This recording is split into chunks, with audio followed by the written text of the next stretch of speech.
Hey, what's up YouTube? Welcome back to another video. In this video, I'm going to be explaining to you guys the top 10 steps that I see a lot of beginners make when they're starting out Amazon FBA. Listen closely if you're trying to start your Amazon business or you already started your Amazon business and you're trying to scale to those 50, 100K months. Number one thing I would say is not even Amazon related, but I would just say if you have all the information and you're not taking action on the information, you're doing yourself a big disservice. What I mean is that if you guys are watching videos like these and other videos, you're binge watching YouTube videos for hours every single day, but you're not taking action, that is one of the worst things you can do. Let's just say you watch a video on how to start Amazon step by step, and after that video, you get that knowledge and you don't take steps to actually start your Amazon business, and you just end up in that cycle of just binge watching, getting the information. You're doing yourself a huge disservice. Making an Amazon account and getting started takes under 2 hours. Getting the process started is very simple. You're gonna go to amazonseller.central.com, you're gonna sign up, you're gonna put your information in, and then your account is gonna get verified in 2 to 5 days. Guys, don't overcomplicate it. Don't binge watch YouTube videos. Take action.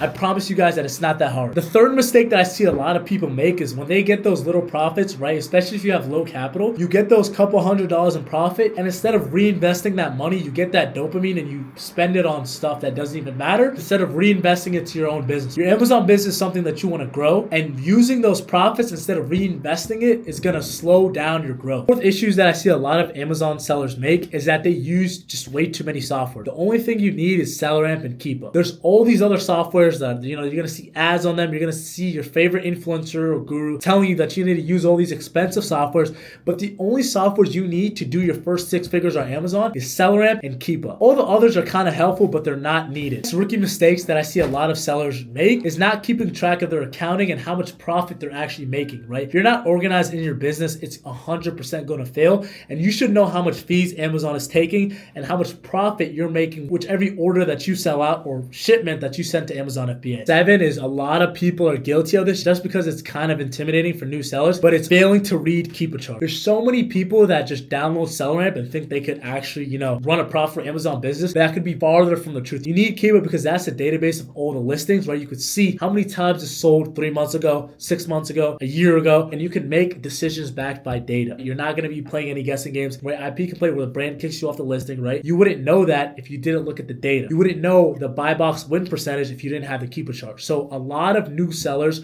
right, because it's charts and everything, it's not that intimidating. A lot of new sellers neglect Keepa, and reading a Keepa chart and learning how to use Keepa Product Finder is one of the highest ROI things you could do to scale your Amazon FBA business in 2025. Another mistake that I see a lot of just new Amazon sellers make is just they buy too much inventory or they buy too little inventory because they're just not looking at the data. This is the Keepa thing, but if you aren't reading your Keepa charts, if you're not looking at how many people are on your listing, how many times does this sell a month, if you're not making your smart decisions, knowing when to buy a lot, when to buy a little bit, when to test buy, if you're not making educated decisions, you could have inventory that tanks, inventory that just doesn't sell, or you could get on listings that don't sell that much. If a listing sells 100 plus times a month, don't buy 75 to 100 units. It just doesn't make sense, right? And if you have a fast listing that moves 2 to 3K times a month, not much competition, don't buy only 10, right? You're gonna be losing money. A lot of mistake that I see a lot of new Amazon sellers make is knowing when to FBM and when to FBA, right? A lot of new sellers FBM and at the start is good. You get cash flow, get your money back. There's gonna be a point in time where you're packaging up boxes all day, sending it out to post office or getting pickups, right? You won't have enough time sourcing, and sourcing is the highest leverage thing you do because that's where you're actually making your money. That's where you're buying your products, and that's where you're finding your profit. If you're FBMing all day, you won't have enough time to find and source profitable inventory. And that's why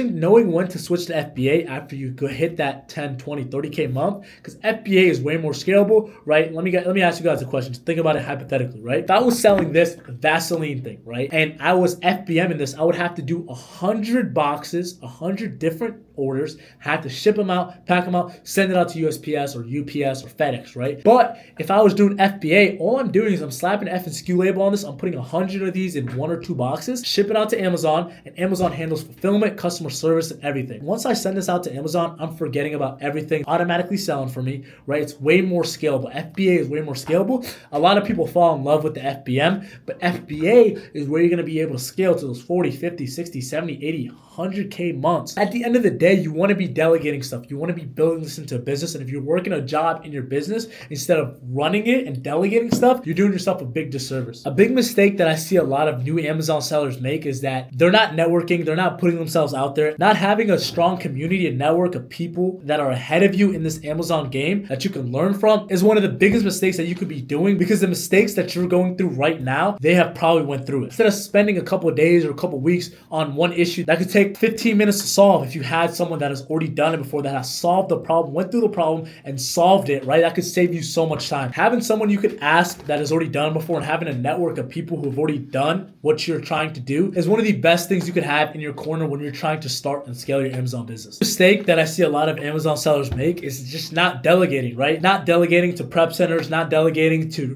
virtual assistants to source for you. When you're 1 or 2 to 3 years in your business, if you haven't delegated anything, you're going to be doing the same thing you've already done. Delegating your low ROI tasks is one of the most important ththings you could do, like getting a VA from the Philippines that you could pay $300 a month to source 8 hours for you every single day, right? So you don't have to do hour sourcing anymore. It could save you so much time and help you do higher ROI tasks in your business. Let's just say you're spending too much time prepping out products, FBM and FBA. If you delegate that task to a prep center, it could save you so much time, right? That's just another way you could delegate it. And that's where you could actually have that computer lifestyle where you could, travel and have your business still running. Or let's just say you get sick, your business is still running without you, because that's the end goal, right? Having a business that's semi-passive, operating, and you don't have to do some specific tasks to keep it running every single day. That's the end of the day. That's what we all want. That freedom to do whatever we want, whenever we want, and delegating is going to be your ticket to doing that. All right, guys, that's going to be the end of the video. Hopefully when you guys are starting and scaling your Amazon business, you remember this video and you take these keys and you actually apply it to your business so you can avoid these common mistakes that a lot of these newer Amazon sellers are making, right? If you guys are looking for a free Discord community, I'm going to drop it down in the bio. If you guys want to book a call to work with me one-on-one,